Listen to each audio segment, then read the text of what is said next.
back foot can cause two different issues while hitting. The first being that the hitter gets back into their load, and as they go to swing, this back leg actually rotates and starts to turn along with the hips. And what you're going to see is with this agility cone here, if I do that, my knee is getting out over my toe and I'm putting a lot of pressure on my quad, which is also going to cause me to spin. So I'm going to lose that direction, that squeeze, that drive towards center field, and I'm going to set my angle and my line around, which is going to cause me to get around the ball. You're going to see the front shoulders start to fly, and overall just have pretty poor direction.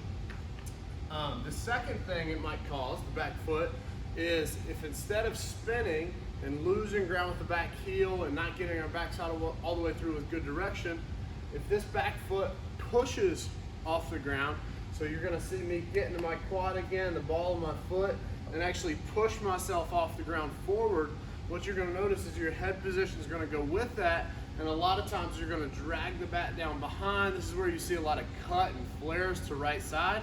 So we want to learn how to use the back leg correctly. So what I like to do is, whether it's in a movement work or hitting, as you see this agility cone, you can really use anything. I like to, if I'm outside of the cage and using just the rack or movement work, I like to put my foot under the hitter's foot.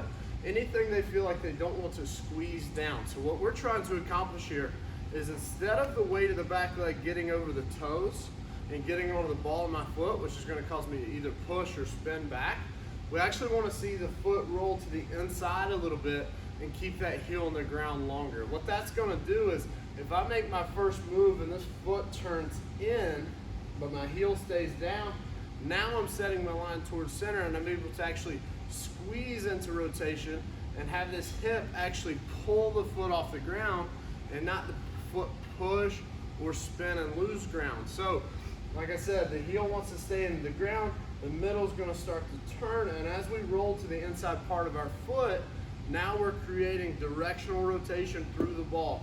So again, simple drill, you put something under the hitter's back foot that they don't want to break. As of right now, it's an agility cone. Like I said, sometimes I use my foot. They don't want to squish down on my foot.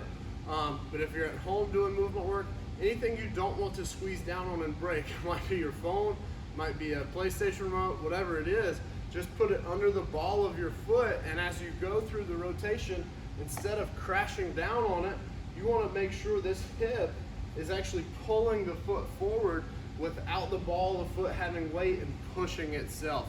We want to avoid pushes, we want to avoid spins, we want to make sure this hip and this core is pulling the foot so that we get off of our backside without a push and without a spin. So again, right now I have the agility cone, and you're going to see as I take this swing, I'm not going to crush down on the cone, but I'm going to let this hip actually pull and rotate on line towards center and let this back foot actually release.